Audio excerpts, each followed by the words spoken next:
그 길로 인도하지 아니하셨느니라 라는 제목으로 말씀을 전할 때 우리 모두에게 큰 은혜가 있기를 원합니다. 여러분, 몇 년 전에 이런 뉴스가 있었습니다. 청년 10명 중에 6명이 미래에 대한 불안을 갖고 있고 또 10명 중 9명은 번아웃 증후군을 갖고 있다라는 통계 조사가 있었습니다. 여러분, 번아웃이라는 게 무엇인가요? 어떤 일에 몰두하다 보니까요, 신체적으로나 정신적으로 큰 스트레스가 지속됩니다. 그러면은 그 지속되는 것으로 인해서 무기력증, 불안감, 우울증이 생기는 현상을 번아웃이라고 합니다. 쉽게 피로해집니다. 여러분 어떠십니까? 하루가 끝나면 녹초가 됩니다. 그리고 점점 사람이 냉소적으로 변해요. 짜증이 늘어나고 혼자 있고 싶어 합니다. 그리고 혼자 지내는 시간이 점점점 횟수와 시간이 많아지는 것. 이걸로 그 번아웃 증후군을 평가한다고 합니다. 그 번아웃 지수를 측정할 수 있다고 합니다. 여러분 한번 스스로 한번 생각해 보세요. 피로하고 하루가 끝나면 녹초가 되고 짜증이 생기고 점점 냉소적으로 변하고 혼자 있는 횟수와 시간이 많아진다. 혹 우리도 번아웃 증후군을 지금 앓고 있는 것은 아닌가 생각해 보게 됩니다. 그리고 미래에 대한 불안이 내 인생을 자꾸만 갉아먹고 함몰시킵니다. 그래서 그 스트레스가 그리고 그런 불안이 내 인생을 자꾸 조종한다면 주인이 되겠죠. 그것이 우리를 조종하고 주인 노릇하게 내버려 두어서는 안 될 것입니다. 여러분, 애굽을 탈출했던 이스라엘 백성들에게도 아마 이러한 불안감과 스트레스가 어마어마했을 것입니다. 그들이 가는 길은 꽃길이 아니었기 때문에 그래요. 우리의 인생길도 늘 굴곡이 있는 것처럼, 그리고 앞으로 한 발자국 내디딜 그 땅이 꺼질지 또 빠질지 알 수 없는 이런 예측이 되지 않는 일들이 늘 우리를 기다리고 있기 때문에 어렵습니다. 여러분, 만약 내가 앞으로 가야 할 길을 다 안다면 여러분 사실 앞으로 갈 수가 없을 것입니다. 여러분이 지금까지 살아온 길을 미리 다 알 수 있었다면, 그렇게 아는데 똑같이 살아야만 한다면 여러분 살 수 있으시겠습니까? 똑같이 겪어야 한다면 살아갈 수 있을까라는 질문입니다. 앞으로 살아갈 길을 다 알 수 있다면 여러분 어떻게 되겠습니까? 이스라엘 백성들이 애굽으로 돌아가겠다고 난리를 쳤던 것처럼 어려운 길은 피하고 편해 보이는 길을 선택하는 결정을 하지 않겠습니까? 당연한 거 아니겠습니까? 그래서 하나님께서 애굽을 탈출할 때에 이스라엘 백성들이 가나안 땅으로 가는 길을 친히 인도하셨어요. 왜 인도하셨을까요? 그들이 그 어려운 길을 알았다면 도망쳐 버렸기 때문일 것입니다. 사랑하는 여러분, 여러분의 인생길도 하나님께서 친히 인도하고 계시다는 사실을 꼭 기억하시기 바랍니다. 하나님께서 인도하시니 우리는 그저 신뢰하고 따라가면 되는 거예요. 근데 이런 질문하세요. 저도 따라가고 싶어요. 근데 안 되는 거 어떡해요? 늘 불안합니다. 늘 불안이 찾아와요. 이렇게 말씀하시는 분들, 오늘 이 시간 이 말씀을 통하여서 하나님께서 어떻게 여러분에게 어떠한 하나님이 되시는지, 어떻게 인도하시는지 세 가지로 살펴볼 때에 더욱 하나님을 의지할 수 있고 또 주님과 동행할 수 있는 복 있는 인생이 될 수 있기를 바라고 또 기도하도록 하겠습니다. 첫 번째는 무엇이냐면 하나님께서는요, 계획하신 길로 인도하신다는 거예요. 뭐라고요? 하나님은 계획하신 길로 인도하세요. 어떤 사람들은 무슨 일을 하면 다 계획합니다. 그 계획한 길로 걸어가요. 누구나 계획은 있죠. 여러분, 근데 여러분들의 인생은 어떻습니까? 어떠한 사람의 인생에 끌려가십니까? 내가 계획한 대로 됩니까? 세상 만사가 우연이고 저절로 이루어진다라고 생각하시는 분도 간혹 계세요? 그렇지 않습니다. 다 하나님의 계획 아래 있다라는 거예요. 17절 말씀 보겠습니다. 바로가 백성을 보낸 후에 블레셋 사람의 땅의 길은 가까울지라도 하나님이 그들을 그 길로 인도하지 아니하였으니 이는 하나님이 말씀하시기를 이 백성이 전쟁을 하게 되면 마음을 돌이켜 애굽으로 돌아갈까 하셨습니다. 여러분, 장자의 죽음을 맞고 큰 충격을 받았던 바로 왕은 이스라엘을 보냈습니다. 내 나라에서 가라 라고 했어요. 여러분, 이제 이스라엘 백성들에게 남아있는 것은 오랜 기간 떠나야 되는 여행이 남아있습니다. 여러분도 여행을 계획해 보신 적 있으시죠? 그때 여러분들이 가야 할 목적지를 먼저 정합니다. 그리고 무엇부터 준비합니까? 어떻게 하면 가장 빠르게, 어떻게 하면 가장 안전하게 갈 길을 준비하겠죠.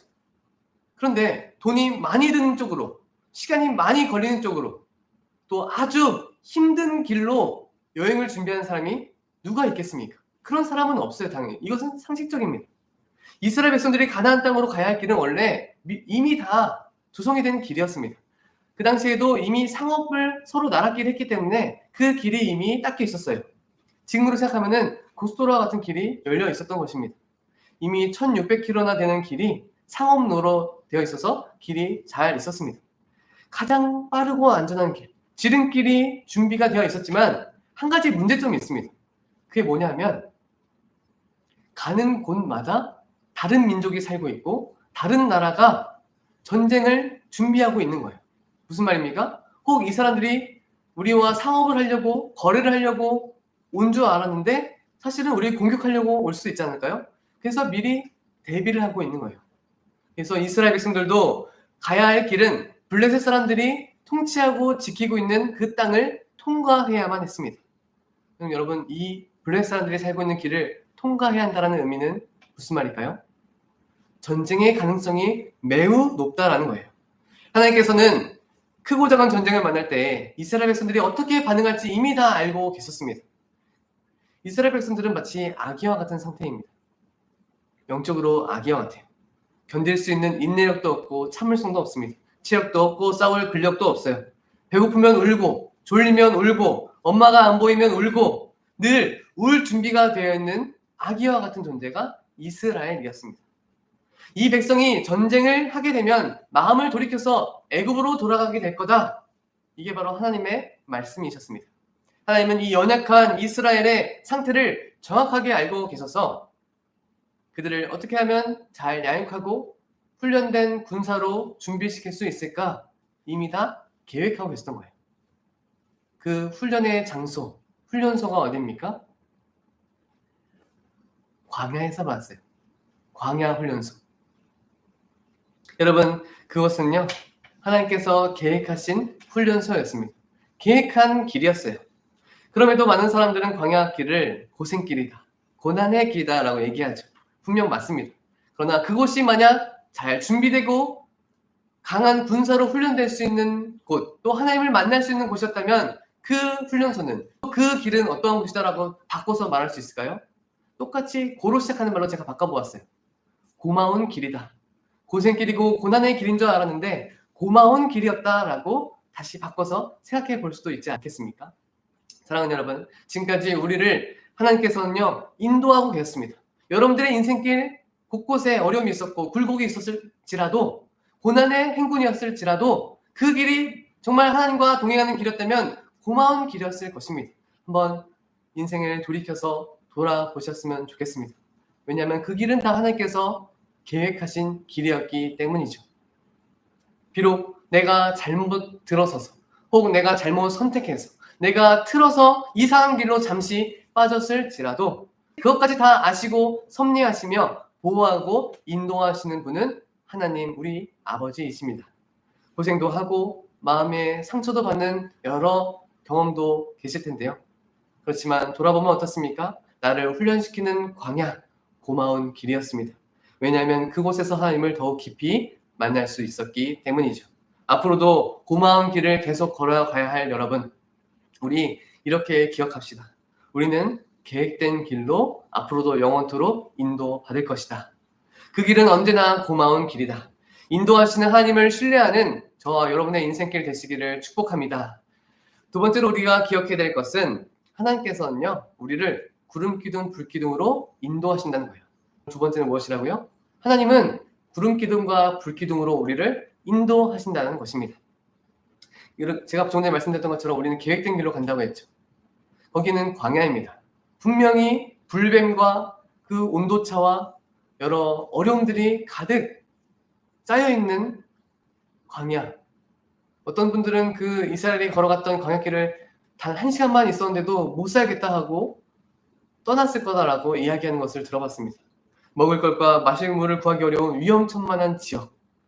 여러분, 아무리 미리 완벽하게 계획된 길이라도 광야를 건너서 가야 하는데 하루면 그래도 좀 참아보자 할 텐데 여러분, 이스라엘이 얼마나 걸렸습니까?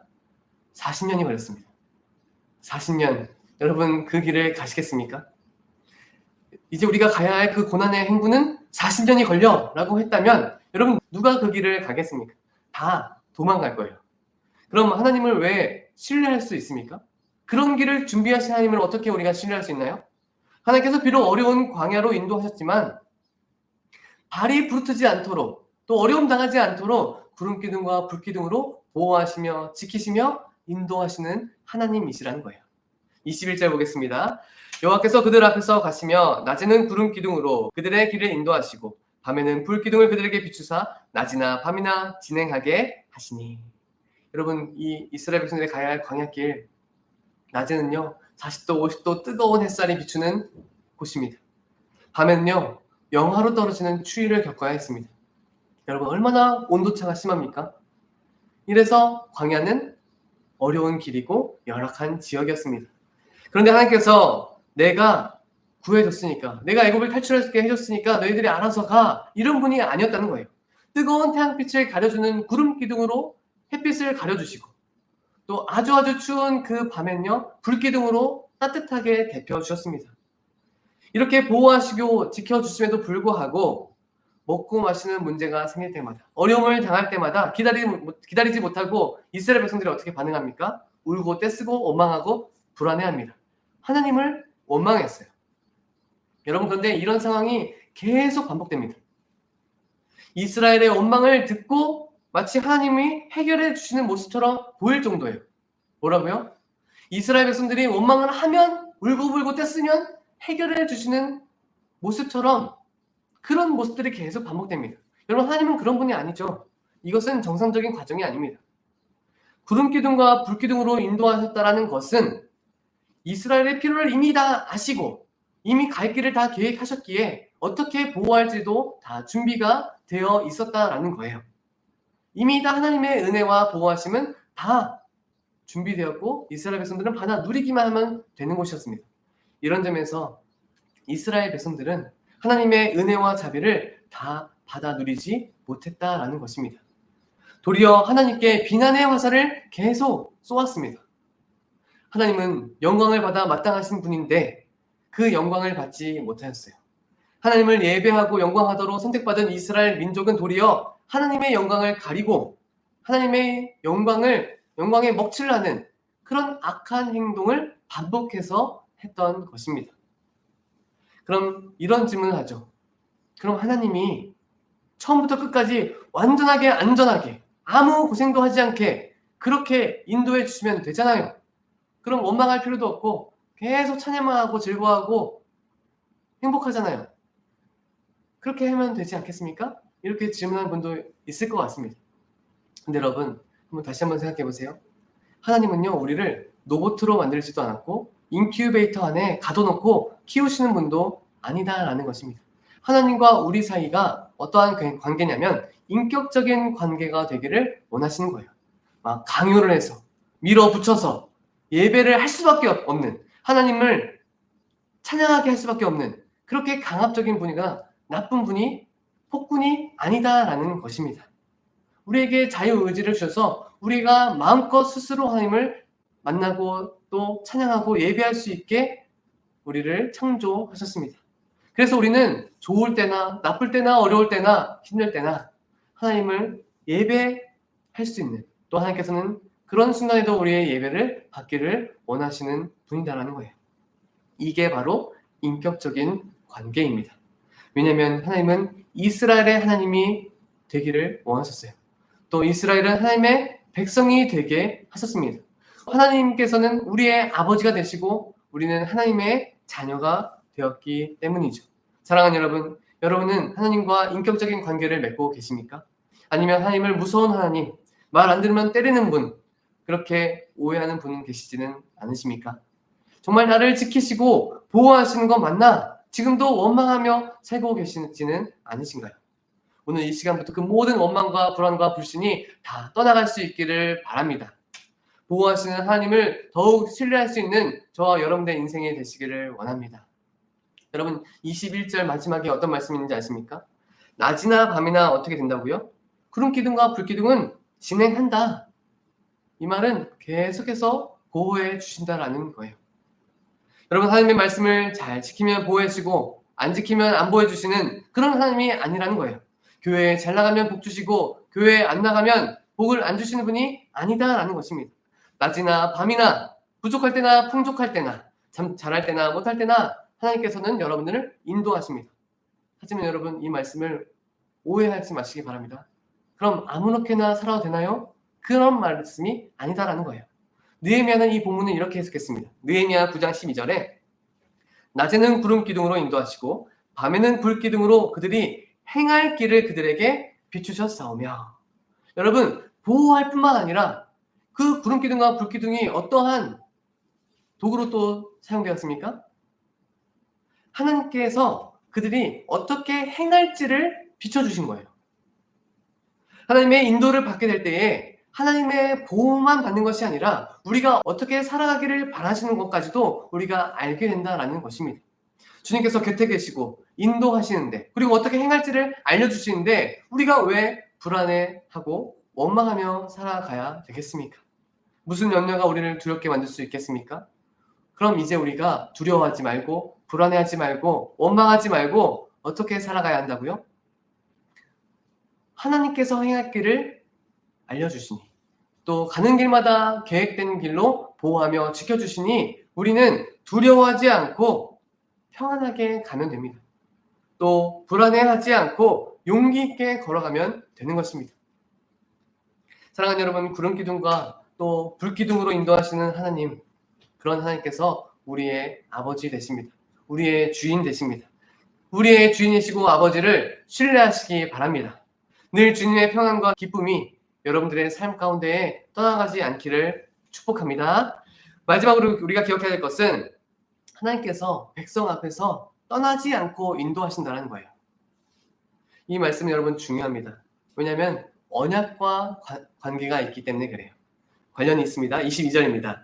낮에는 구름기둥 밤에는 불기둥이 백성 앞에서 떠나지 아니하니라.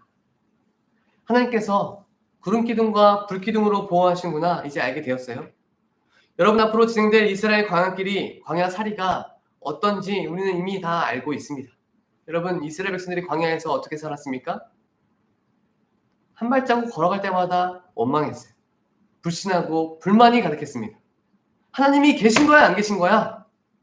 하나님이 우리를 보호하시는 거야 안 보호하시는 거야? 애굽에서 잘 살고 있었는데 우리 고생시키려고 내보낸 거야 뭐야? 이런 말이 수없이 반복되었습니다. 나 애굽으로 돌아갈래. 그때가 차라리 좋았어. 여러분 이런 말은 하나님을 모욕하는 말입니다. 하나님께서는 지금 이스라엘이 끝까지 포기하지 않고 계획된 길로 보호하시며 인도하고 계셨는데 하나님을 모욕하고 조롱하는 말이었습니다. 그런데 그런 조롱과 모욕을 계속 듣고 계셨는데도 불구하고 이스라엘 백성을 포기하지 않는 거예요. 어떻게 그럴 수 있습니까?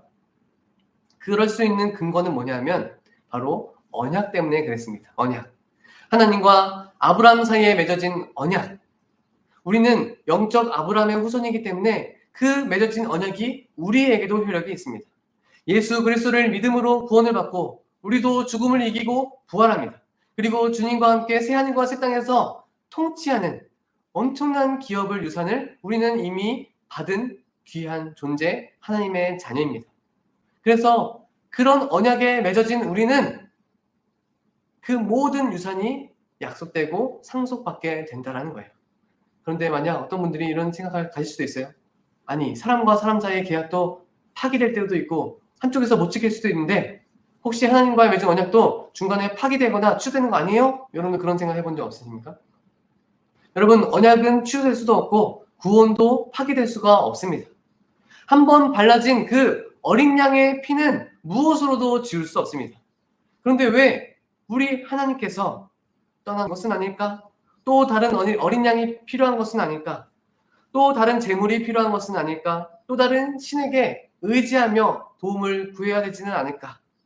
왜 이런 불신과 불만에 나를 자꾸 함몰시켜서 그 안에서 발버둥 치며 어려워하며 살아가고 계십니까? 사랑하는 여러분 꼭 기억합시다. 하나님께서는요 저와 여러분을 절대로 떠나지 않으십니다. 이 사실을 믿으시기 바랍니다. 하나님은 당신을 떠나지 않으십니다. 이 사실을 꼭 기억하시고 믿음으로 살아가시기 바랍니다. 여러분 한 사람이 생각났어요. 이 말씀을 묵상하고 또 설교를 준비할 때에 한 사람이 생각났습니다. 그 사람은 바로 야곱이에요. 아버지를 속이고 형 에서를 속이고 맞아서 죽을까봐 도망쳤습니다. 어디로 도망쳤습니까? 외삼촌 라반에게로 도망쳤어요. 그 가는 길에 얼마나 불안했을까요? 얼마나 두려웠습니까? 뒤에서는 형이 몽둥이 들고 쫓아옵니다. 잡히면 죽어요. 그리고 또 내가 가야 할 그 외삼촌 집에까지 가는 길이 험난합니다. 그 외삼촌을 만났을 때 무슨 일이 어떻게 벌어질지 몰라요. 미래이기 때문에 그렇습니다. 나를 잡아서 때릴지 노예로 삼을지, 가는 길에 강도를 만나거나 또 잘못되어서 죽을 수도 있는 거 아니겠습니까? 그 가는 길에 하나님께서 만나주셨어요. 꿈속에 나타나서 이렇게 격려하십니다. 창세기 28장 15절입니다. 내가 너와 함께 있어. 내가 어디로 가든지 너를 지키며 너를 이끌어 이 땅으로 돌아오게 할지라. 내가 내게 허락한 것을 다 이루기까지 너를 떠나지 아니하리라 하신지라. 사랑하는 여러분, 하나님께서요, 여러분들이 어디로 가든지 어디에 있든지 누구와 살든지 떠나지 않고 지키십니다. 믿으시기 바랍니다. 아멘. 성환이가 어디로 가든지 성환이를 지키시며 인도하시고 성환이를 떠나지 아니한다. 여러분들의 이름을 넣어보세요. 이 고백이 저와 여러분들의 신앙 고백이 되고, 이 고백을 통하여서 하나님께는 영광, 이 고백을 통하여서 나의 자녀와 나의 이웃들과 나에게 관계된 모든 사람들에게 복음을 증언하고 평화를 공포하며 복된 메신저로 쓰임 받으시기를 바랍니다. 나의 길을 인도하시는 주님과 늘 동행하시기를 주님의 이름으로 축원합니다. 아멘.